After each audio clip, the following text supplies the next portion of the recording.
Magandang araw mga kailongga. So for today's video ay gagawa tayo ng video tutorial kung saan ito ay paano natin i-disconnect o i-unlink yung Facebook account natin sa ibang apps.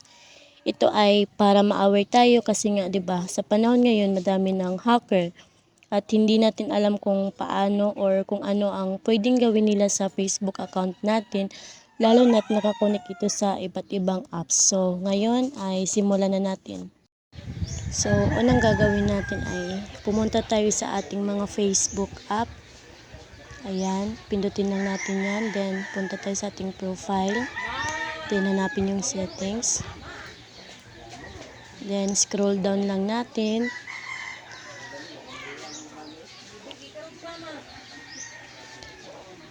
Hanapin natin yung apps and websites.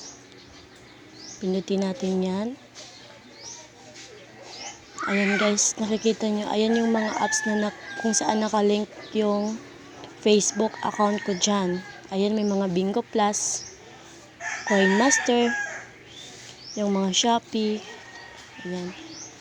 So, paano mag-unlink or mag-disconnect? Nakita yung arrow sa gilid, pindutin nyo lang yan guys. Then, may nakikita kayong remove. Then, pindutin nyo lang yung remove.